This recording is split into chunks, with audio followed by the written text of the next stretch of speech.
Ano bang nangyari sa'yo, madam? Ganun ba talaga mag-challenge si Lord sa akin?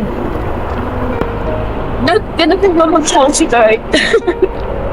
Lahat naman yan, hindi naman ibibigay sa atin kung hindi natin malalampasan.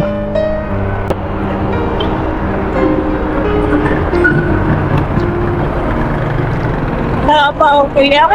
Oo, madam. Tama ako.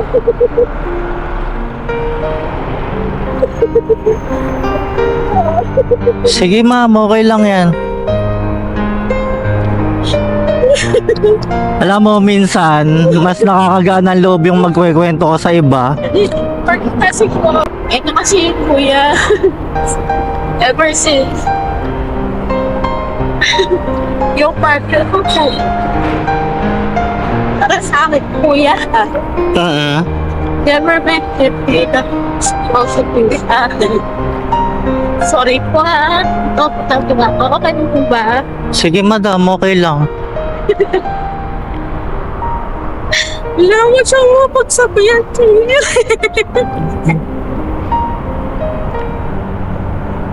Sobrang sakit na ko kaya kapis. Lodi, terahin ko po pa. Uy, ako na madaling araw. Alam ko nila interview na harap na sakit. Ito na never ko sila natanong sa first question ko. Ano po yung sitwasyon na ba ngayon? Ano ba ako ba? Never yung sinasabi nila sa akin. Bakit late ka na ako mauwi? Bakit hindi ka nagpupaalan ng maaga? Ganun yung sinasabi nila. Pero never ako nagsabi sa kanila yung sitwasyon ko po. Pero side ko po yun, yung Illinois at ano yun, showin ng papa ko.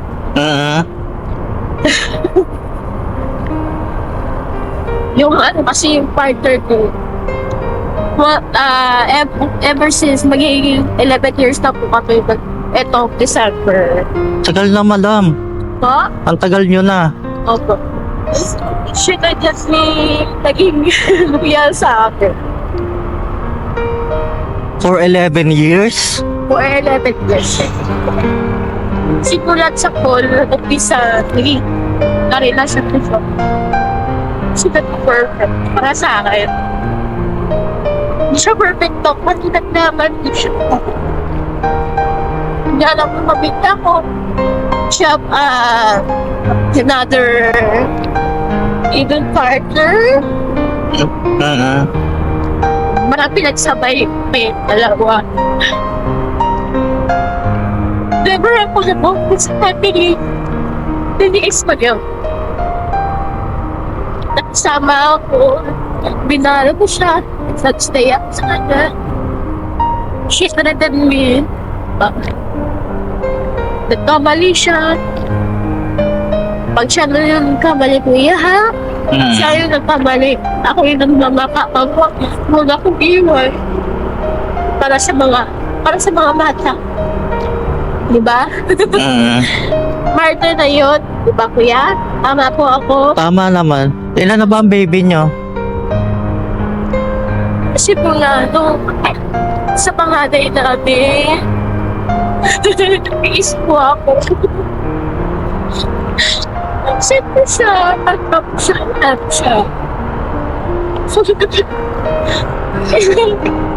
Wala, bakit na doon? Kasi ibang tao pa ako nagugupit.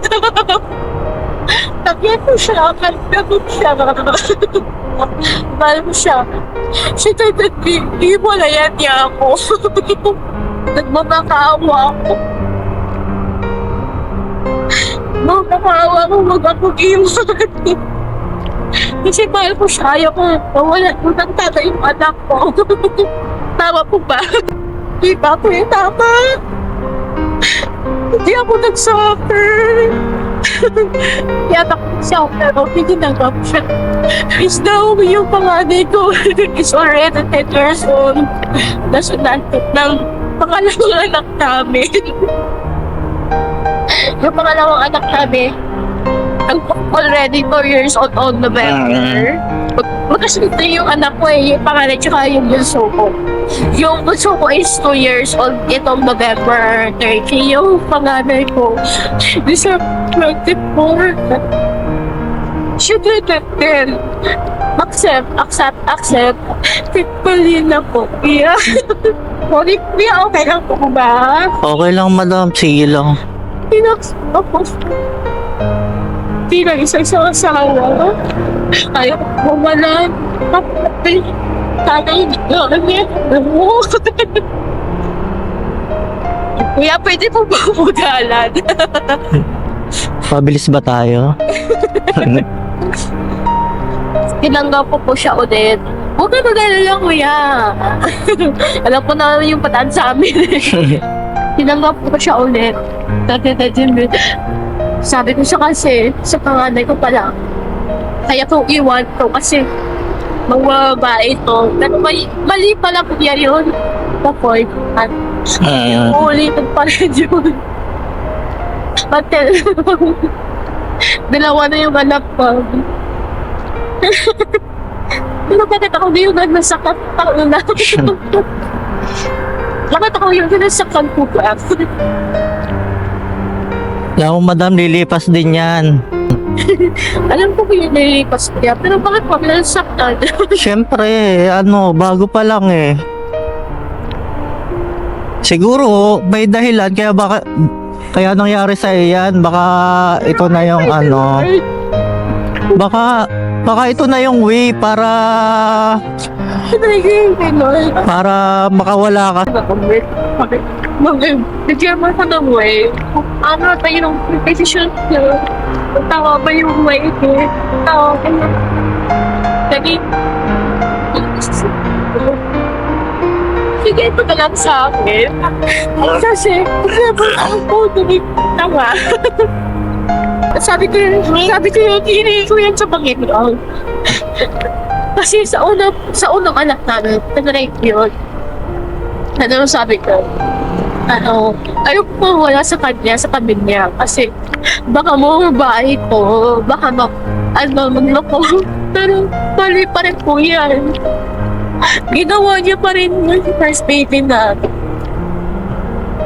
O second baby na, ginawa niya pa. Yung pinapasakit na sa lahat. Yung never mong ginawa, binabalik sa'yo. Kaya ako ba kuya? Never ako nag-cheat. Never ako Siguro ngayon, nagloloko ako kasi naramdaman ko na kung ano yung halaga ko eh. Naramdaman ko na yung kung ano ako sa kanya, kung anong bagay pa ako para sa kanya. Kasi alam ko yun. Di ba? Etong bagyo. Oo. Never ko natanggap niya. Okay ka lang ba dyan? Saan ka na? Maayos ka ba dyan? Hindi ko yung naramdaman, kuya. Alam mo ba, nilusong mo hanggang taywang na ba? Pupasok ko sa trabaho ko. Hindi ako nagpapakabayani. Kundi ginawa ko na yung posisyon ko bilang isang empleyado, di ba? Trabaho ko yan. At napipintalit.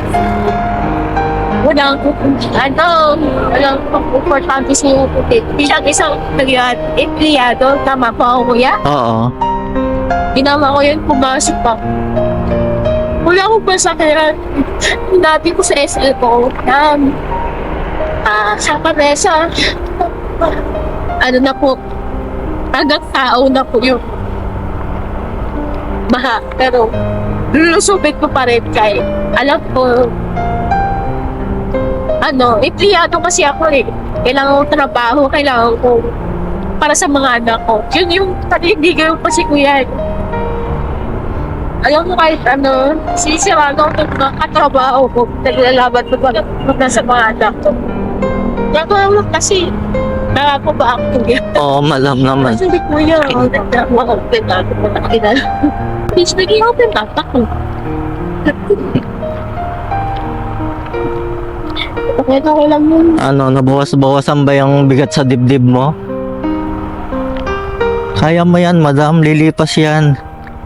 Malay mo, may mas magandang buhay na nag-aabang sa'yo. Kapag nakawala ka dyan,